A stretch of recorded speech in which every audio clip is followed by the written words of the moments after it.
We had a good practice.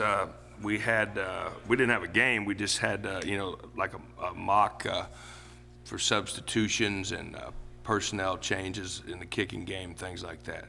Okay. Kind of chat with so far. We're getting better. Got a long way to go. We don't have a lot of experience. Those guys haven't played a lot of football, but they're working hard and getting better every day, and I'm real proud of their effort, and that's what we're looking for is great effort. They're going to make mistakes in their technique and sometimes their alignment, but our goal is to have great effort on every play. Great effort makes up for a lot of mistakes. If you do get lined up wrong or you don't really play the proper technique, but if you give great effort, it's going to take care of a lot of things that we didn't do right before the ball was snapped. But once that ball is snapped, we got to be flying to the ball, 11 hats to the ball, and just have great team pursuit on defense. Okay. Has anyone stood out so far? Well, they're all doing well. I really don't, have one that's doing better than the other. Like I said, as a group, I'm real proud of their effort, and they're getting better each day. Okay. I know a lot of these guys were on the team last year, played under a lot of these seniors. You still hear them talk about Quanterra Smith. I know it must be cool to have someone they know up there in the NFL. Yeah, I'm sure it is. I don't know the young man, but anytime you have an opportunity to play at the next level, you've done something right. And I do know that they had a good defensive front last year. They had a lot of seniors. They had good leadership, and that's what we're trying to develop. Like I said, we don't have a lot of older guys, but they're all coming around, and they'll be fine if they just keep working and giving great effort. Great. You got something? When you have a group that doesn't have a ton of experience, how does that change the way you have to coach them? Not at all. Probably, you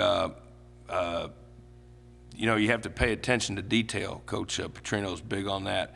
Try not to leave any stone unturned. You can't take anything for granted.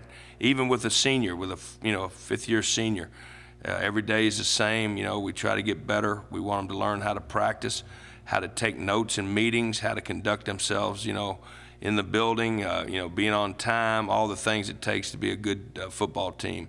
And Coach has done a great job and does a good job, and they're getting better. You got to teach them everything, and even if they're a fifth-year senior, you still have to, be consistent and demand and keep grinding, and that's what we've tried to do this last 3 weeks.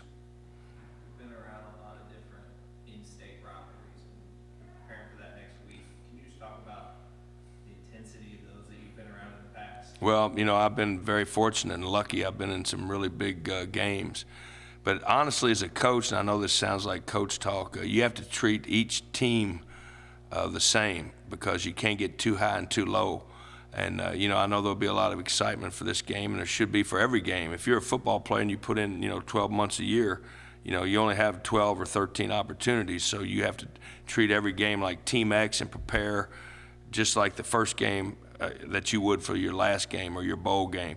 But, I've been very fortunate. I've been in some big games, but every game's big. I mean, nowadays with the scholarship limits and all the realignment and everything, there's not a game that you can overlook or one that you can get too high or too low for.